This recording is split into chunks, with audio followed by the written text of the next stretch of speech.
Hello, my name is Rachel Coletta and welcome to another video. I am really excited about this one today. It is very close to my heart. I am going to be discussing and sharing with you guys 9 signs that you are a healer. Obviously, this is one of my main soul stream strengths and gifts. This is something that I have utilized and connected with in multiple lifetimes. And I also want to bring up that I completely believe and subscribe to the adage that we are all healers in the sense that everyone is able to heal themselves. Everyone is able to channel energy and to facilitate the processes that are necessary on their own healing journey. And as you embark and continue on your own healing journey, you also offer healing to everyone around you. So in this way, we are really all healers. However, there are some of us who incarnate with a very specific life purpose or soul stream energy around being a healer and offering healing as part of our gifts and part of our life purpose. Also, I want to bring up that healing is a little bit of a misnomer. This is kind of a topic for another video that I do plan to do in the future, but it's not as though when I say someone incarnates with a soul stream energy to be a healer, it's not as though this is someone who is acting or manipulating as some outside force that then catalyzes someone's immediate or miraculous healing. Rather, healing is more channeling the energy of someone's higher self or God self, or the part of them, the aspect of them that knows that they are perfect, whole, and complete. And through that energy coming in and being met with the person who is on the receiving end, then there's like a chiropractic adjustment. It's like the temporal self just automatically adjusts itself to be closer to that higher vibrational self.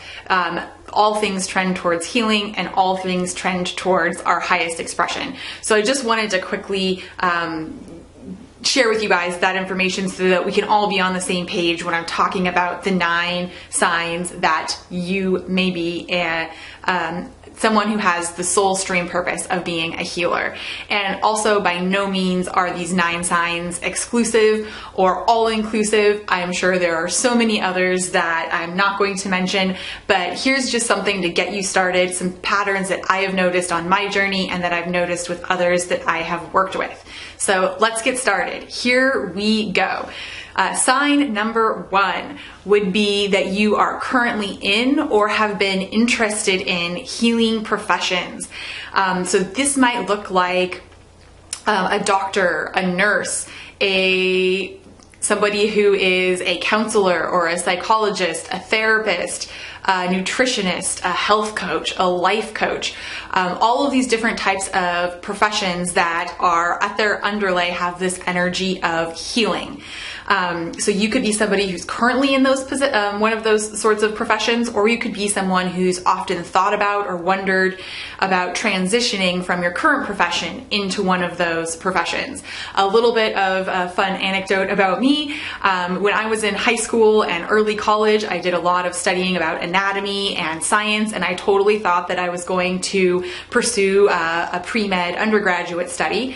I ended up about halfway through switching to a psychology major and completely planned on becoming a therapist.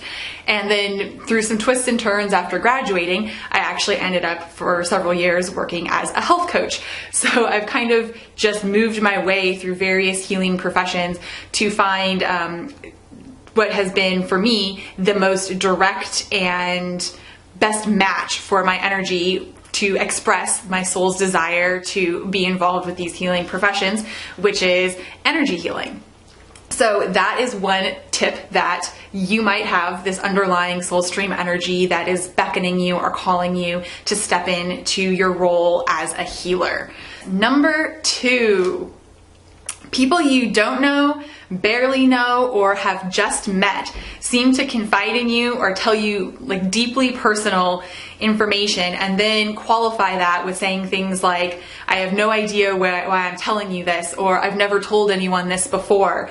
This is indicative that you have an energy where people are able to remove their masks, those aspects of themselves that are craving healing or craving being seen, being witnessed, which is a part of the healing process. They feel safe and comfortable. Like you have this energy that just kind of magnetizes people to wanting to share their hearts, wanting to have that exhale of being seen. And this is something that comes up for me quite a bit. It is totally normal and a day in the life for me to be at the grocery store pushing my shopping cart and someone to, notice something in my cart, make an introductory comment, and then 5 minutes later, they're telling me their life story or they're telling me about childhood traumas. Part of me is kind of chuckling because it's become so common that I'm quite used to it. But really, it's not funny. It's funny that it happens so frequently, but it's such a deep honor to be able to hold space for and witness people, particularly where they feel vulnerable or where they feel that they haven't been able to be seen. I mean, obviously, boundaries are important, and if this isn't a time or place where you're up for engaging in that sort of way, it doesn't make you less of a healer, or it doesn't indicate that you're not responding to your calling to have very secure and healthy boundaries. But if you're someone who has noticed that this might be a pattern that comes up for you, or that people seem to come to you in this sort of a way, that is also an indicator that you have some deep healing energy that they are recognizing subconsciously and responding to. So number 3 is, yes, you have a healing touch. You're really good at massages or like head scratches. If you have, maybe like a partner or just friends, siblings who are always saying like, oh my gosh, your massages, your head scratches feel so good. Like, give me another massage. I'd love to have a massage, or can you scratch my head?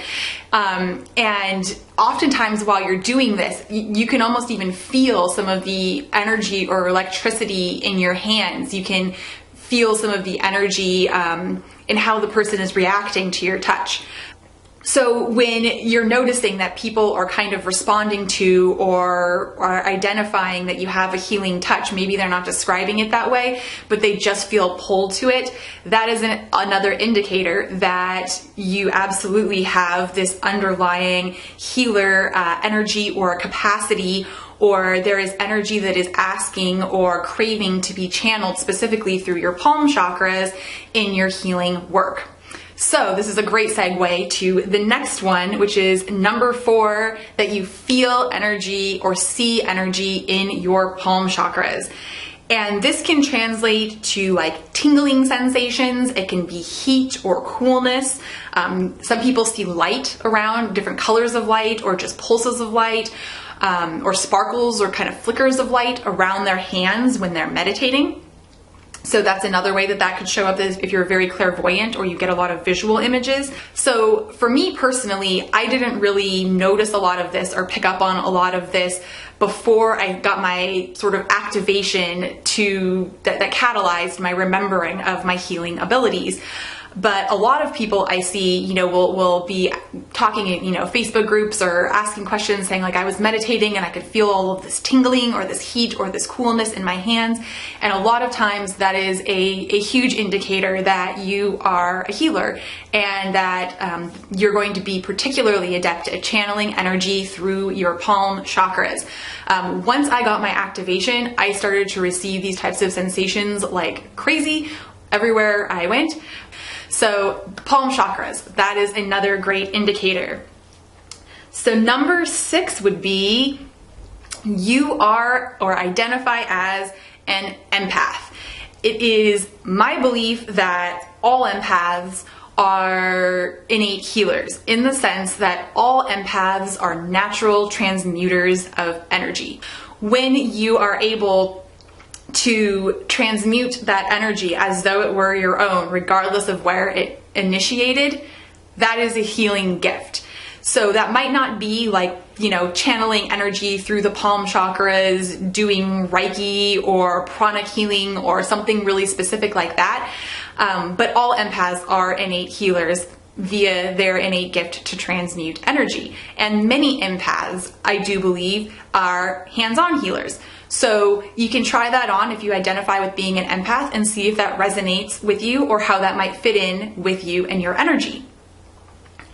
All right, so number 7 would be you've been through or are currently on your own fairly intense healing journey.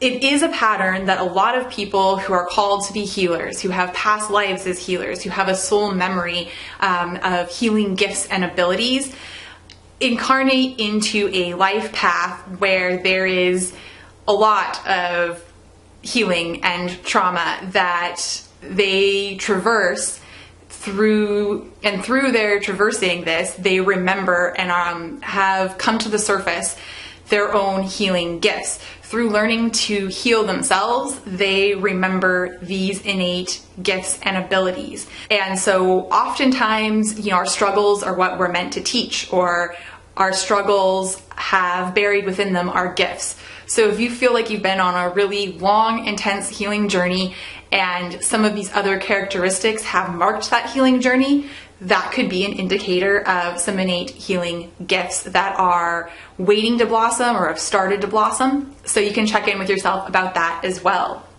Okay, so moving on. Number 8 would be you wonder or frequently ask yourself, am I a healer? Seems really obvious and kind of silly, but oftentimes, the shortest distance between 2 points is a straight line, and we are innately curious about the things that we're pulled to, that are our calling, that are subconsciously buried but are, really truly us. We will ask these questions and wait for somebody outside of us to confirm them, but really we're repeatedly asking ourselves these questions because we're just waiting for ourselves to give ourselves permission to say, yes, this is me. So let me be the person right now, since you are watching this, to say, if you're repeatedly asking yourself that question and you feel this pull or longing towards a healing calling, you can say yes to yourself. The question in and of itself is your yes. So that's number 8. Number 9 is another really obvious but fun one. If you are here watching this video right now, there's a good chance that you could be a healer because of the law of attraction, because of the law of resonance or vibrational matching. If you're a match to be here, watching this video, listening to this list, and asking yourself that question, does this apply to me? There's a good chance that it does. If you were not a match to any sort of a healing role, then you would probably not be a match to wanting to watch or sticking around to the end of this video. So if you've made it here, there's a really good chance that you are a healer. So that is my list for you guys today. I really hope that it has been helpful. So I would love to hear from you in the comments below. Let me know what numbers, which one of these items that I've listed out resonate with you. And if you resonate with the calling of a healer and there are other signs or other ways that you have been able to identify that calling, please let us know in the comments below. If we, share with each other, then we can also help each other be able to identify other, signposts along the road on this journey.